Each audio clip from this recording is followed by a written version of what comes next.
बंद आंखों को खोलो और उस जंगल की काली रात में कदम रखो, जहां पेड़ राक्षसों की तरह खड़े हैं और हवा में चीखें गूंजती हैं।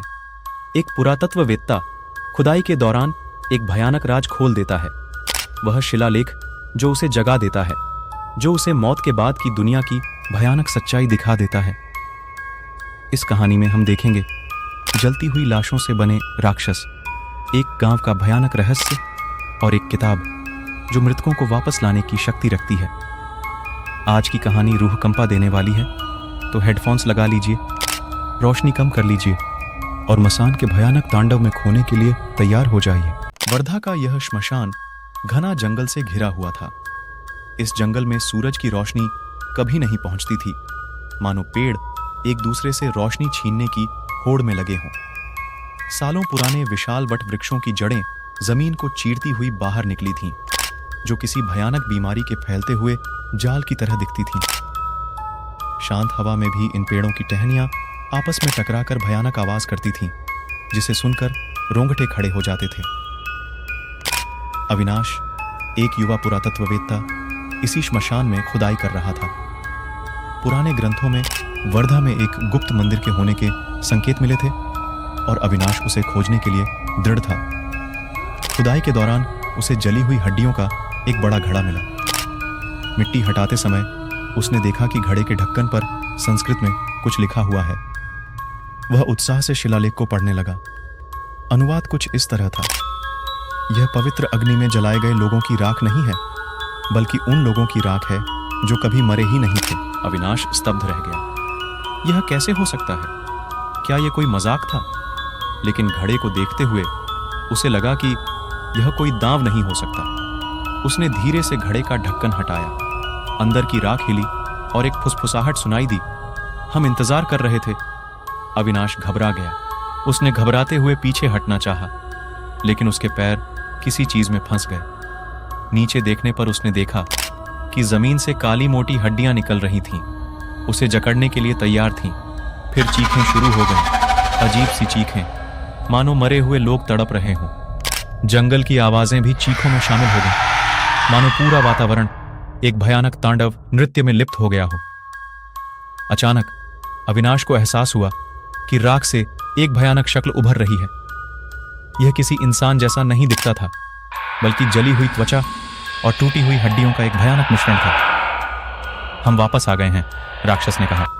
उसकी आवाज कब्रों से निकलती हुई सी लग रही थी। और अब तुम्हारी बारी है। अविनाश चीखा, लेकिन उसकी आवाज जंगल के शोर में खो गई। राक्षस उस पर झपटा और यहां कहानी एक मोड़ लेती है। यह कहानी असल में अविनाश द्वारा लिखी जा रही थी। वह एक छोटे से गांव में रहता था, जहां सालों पहले श्मशान को जंगल में स्थानांतरित कर दिया गया था। गांव के बुजुर्ग अजीब कहानियां सुनाते थे कि कैसे रात में श्मशान से चीखें सुनाई देती हैं। अविनाश इन कहानियों को सिर्फ कहानियां ही मानता था, लेकिन आज अचानक उसे तेज बुखार आया और वह बेहोश हो गया।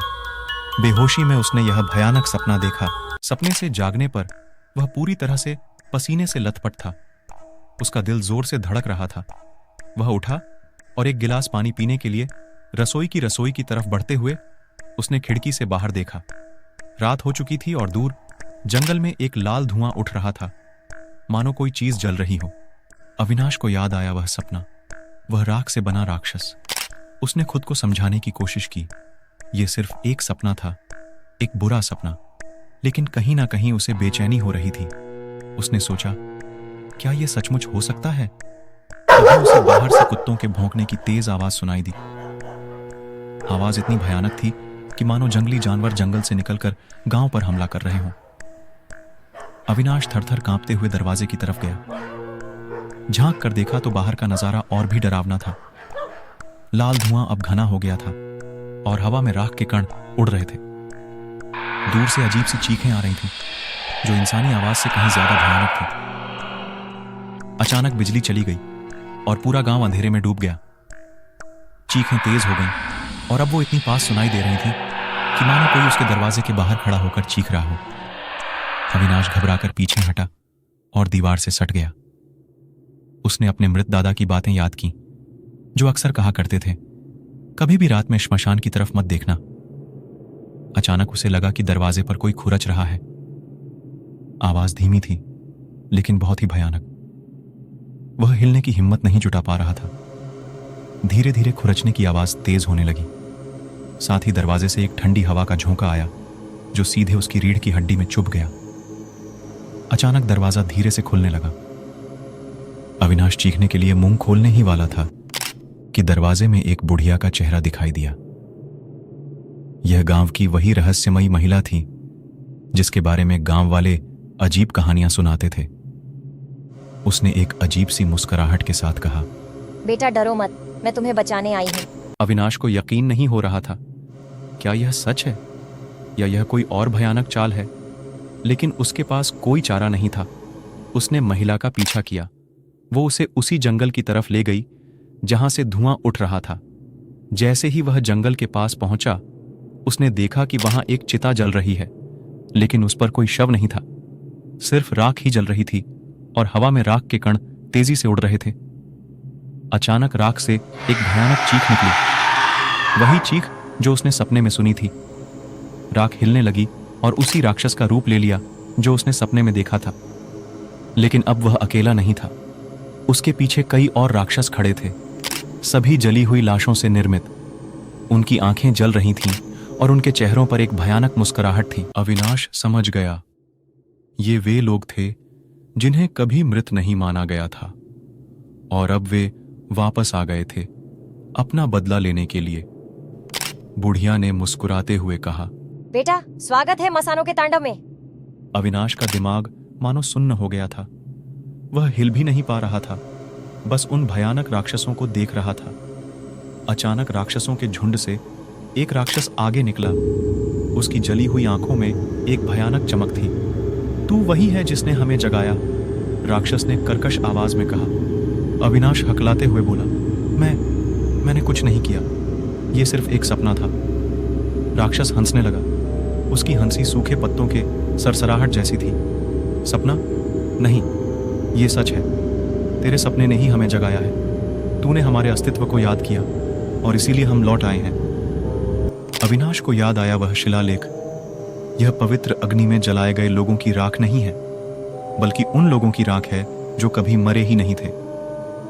अब उसे समझ में आ रहा था, ये वे लोग थे जिनका अंतिम संस्कार गलत तरीके से किया गया था, या जिनकी आत्माओं को शांति नहीं मिली थी और अब वे अपनी अधूरी इच्छाओं और क्रोध से भरे हुए वापस लौट आए थे। बुढ़िया अब भी मुस्कुरा रही थी, लेकिन उसकी मुस्कुराहट अब और भी भयानक लग रही थी। बेटा डरने की जरूरत नहीं है, तुम हमारी मदद कर सकते हो। अविनाश को विश्वास नहीं हो रहा था। क्या ये कोई और चाल थी? कैसे? उसने डरते हुए पूछा।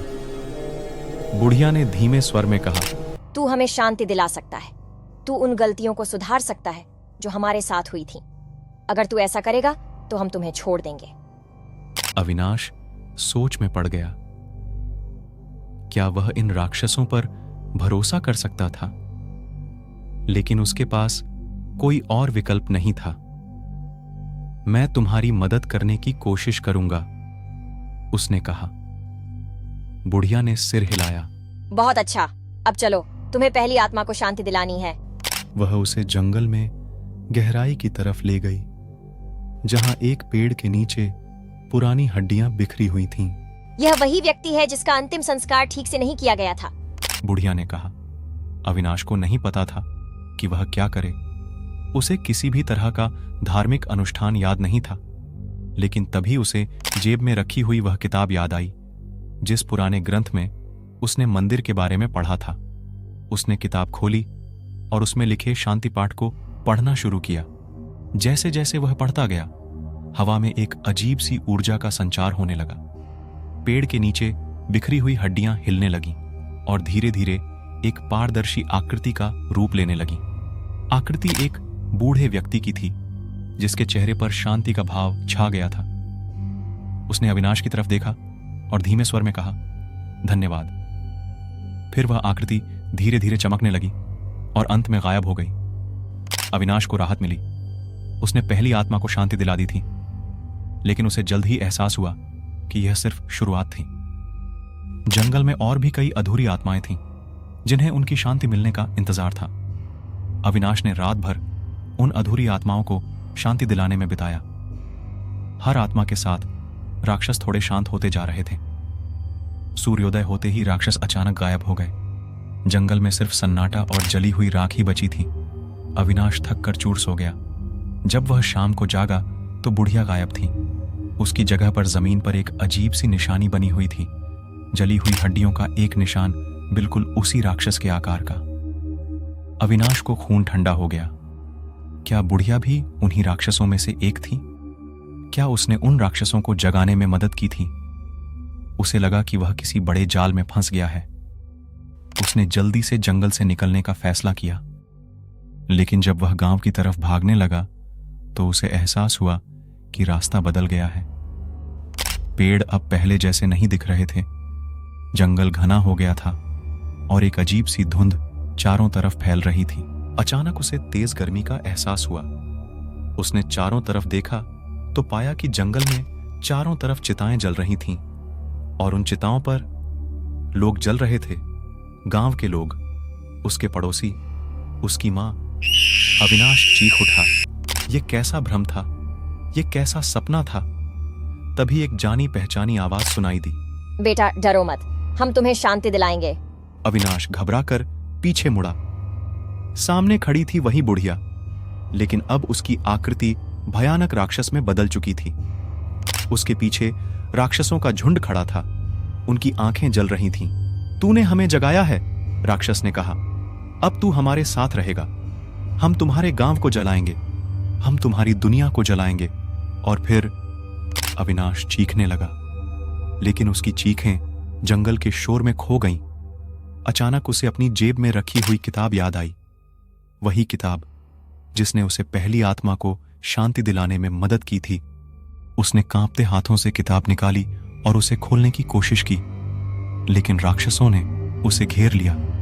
क्या अविनाश राक्षसों से बच पाएगा? क्या वह अपनी जान बचा पाएगा, या फिर वह भी उन्हीं ज्वलंत चिताओं में से एक बन जाएगा? अविनाश किताब खोलने के लिए जद्दोजहद कर रहा था, मगर राक्षसों का घेरा उसे जकड़े हुए था। तभी अचानक जंगल में एक तेज रोशनी चमकी। पेड़ों के बीच से एक आकृति निकलकर सामने आई। वह बुढ़िया थी, वही गांव की रहस्यमयी महिला, लेकिन इस बार उसके चेहरे पर दया का भाव था।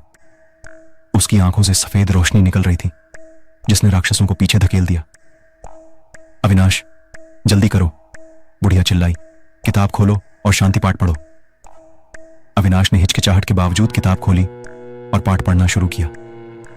जैसे जैसे वह पढ़ता गया, जंगल में रोशनी और तेज होती गई। राक्षस चीखने लगे और धीरे धीरे धुआं बनकर उड़ने लगे। जब आखिरी शब्द भी पढ़ लिया गया तो जंगल पूरी तरह से शांत हो गया। राक्षस गायब हो चुके थे। जलती हुई चिताएं भी बुझ चुकी थीं। सिर्फ जमीन पर जली हुई राख बची थी। बुढ़िया अविनाश के पास आई और मुस्कुराई। अच्छा किया बेटा, तूने उन्हें शांति दिला दी। अविनाश हैरान था, लेकिन आप भी उन राक्षसों में से एक थीं? बुढ़िया ने सिर हिलाया। पहले थी। मैं भी उसी गलत संस्कार की शिकार हुई थी, लेकिन सालों पहले तुमने जो खुदाई की थी, उस घड़े के शिलालेख ने मुझे जगा दिया। मुझे एहसास हुआ कि मेरी आत्मा को शांति नहीं मिली है। तो आपने मेरा सपना, वह कोई सपना नहीं था, बुढ़िया ने बीच में ही टोक दिया। वो मेरी पुकार थी। मैंने तुम्हें बुलाया ताकि तुम मेरी और बाकी आत्माओं की मदद कर सको। अविनाश को अब समझ आ रहा था, किताब भी उसी खुदाई में मिली थी। शायद यह सब नियति का खेल था, लेकिन वो ज्वलंत चिताएं, मेरा गांव, बुढ़िया ने गंभीरता से कहा। वह तुम्हारे डर का प्रतीक था। तुम्हारे अवचेतन मन में छिपे भय को राक्षसों ने साकार कर दिया था। अविनाश को राहत मिली, लेकिन एक सवाल अभी भी बना हुआ था। तो अब क्या होगा? बुढ़िया ने मुस्कुराते हुए कहा, अब तुम वापस गांव जा सकते हो। तुम्हारा गांव सुरक्षित है और मैं शांति से मुक्ति पा चुकी हूँ। वह धीरे धीरे चमकने लगी और आखिरकार गायब हो गई। अविनाश अकेला रह गया जंगल की सन्नाटे में। वह गांव की तरफ चल पड़ा। रास्ते में उसे यकीन नहीं हो रहा था कि जो कुछ हुआ वह सच था। क्या वाकई में राक्षस थे, या फिर यह सब उसका भयानक सपना था। गांव पहुंचकर उसने देखा कि सब कुछ ठीक था। लोग अपने रोजमर्रा के कामों में लगे हुए थे। उसने अपनी मां को भी देखा जो चैन की नींद सो रही थी। अविनाश को लगा शायद वह सचमुच सपना देख रहा था, लेकिन फिर उसकी जेब में रखी किताब ने उसे सच याद दिला दिया। उसकी मुट्ठी किताब पर कसी हुई थी। वापस घर जाकर उसने किताब को ध्यान से देखा। किताब का वह पन्ना जहां से उसने शांति पाठ पढ़ा था अब पूरी तरह से खाली था। कोई शब्द नहीं, कोई निशान नहीं। अविनाश सकते में आ गया। क्या किताब भी उसी भयानक रात का हिस्सा थी, या फिर कोई और भी शक्ति थी जो इस पूरी कहानी में शामिल थी? वह रातों को नींद न आने की वजह से परेशान रहने लगा। हर रात उसे जंगल में जलती चिताएं और राक्षसों की चीखें सुनाई देती। धीरे धीरे गांव वालों को भी अजीब सी घटनाओं का अनुभव होने लगा। रात में जंगल से अजीब सी रोशनी आती, कभी किसी को हवा में फुसफुसाहट सुनाई देती। एक रात गांव के बुजुर्ग ने अविनाश को बुलाया। उसने बताया कि सालों पहले गांव के पास एक तांत्रिक रहता था जिसका अंत बहुत ही बुरा हुआ था। गांव वालों ने उसे जिंदा जला दिया था। अविनाश को अचानक से कुछ याद आया। खुदाई के दौरान उसे एक सोने का कंगन मिला था जिस पर एक अजीब सा निशान बना हुआ था। वह निशान बिल्कुल उसी तांत्रिक के इस्तेमाल किए जाने वाले जादू के निशान जैसा था। क्या वह तांत्रिक भी किसी गलत संस्कार का शिकार हुआ था? और क्या उसी की आत्मा अब भी जंगल में भटक रही थी? अविनाश ने फैसला किया कि उसे जवाब ढूंढना होगा। वह उस तांत्रिक के बारे में और जानकारी जुटाने लगा। पुराने ग्रंथों को खंगाला और गांव के बुजुर्गों से बातें की। धीरे धीरे उसे पता चला कि तांत्रिक के पास एक शक्तिशाली किताब थी जिससे वह मृतकों को बुला सकता था। लेकिन एक बार उसने इस शक्ति का गलत इस्तेमाल किया जिसकी वजह से गांव वालों ने उसे मार डाला। अविनाश को यकीन हो गया कि उसी किताब की वजह से उसे जंगल में राक्षसों का सामना करना पड़ा था। शायद उसी किताब की शक्ति ने उसे बुलाया था ताकि वह उन आत्माओं को शांति दिला सके। अब उसे यह किताब ढूंढनी थी, लेकिन यह आसान नहीं था। कई दिनों की खोज के बाद उसे तांत्रिक की पुरानी कुटिया के खंडहर मिले। वहां खुदाई करने पर उसे एक लोहे का संदूक मिला। उसने संदूक खोला तो अंदर वही किताब पड़ी थी जिसे उसने जंगल में पढ़ा था। लेकिन अब वो किताब बिल्कुल नई दिख रही थी, मानो अभी छपी हो। अविनाश किताब को खोलने ही वाला था कि अचानक हवा में एक ठंडी लहर दौड़ी और कमरे का तापमान तेजी से गिरने लगा। सामने दीवार पर अजीब सी आकृतियां उभरने लगीं। फिर एक गहरी आवाज सुनाई दी, किताब मत खोलो अविनाश, ये खेल खतरनाक हो जाएगा। अविनाश घबरा गया। वह किताब को वहीं छोड़कर कमरे से बाहर भागा। लेकिन बाहर निकलते ही उसे लगा कि पूरा गांव अंधकार में डूब गया है। आखिर ये सब हो क्या रहा था? क्या तांत्रिक की आत्मा अब भी उसका पीछा कर रही थी, या फिर कोई और भी शक्ति थी जो इस पूरे खेल में शामिल थी?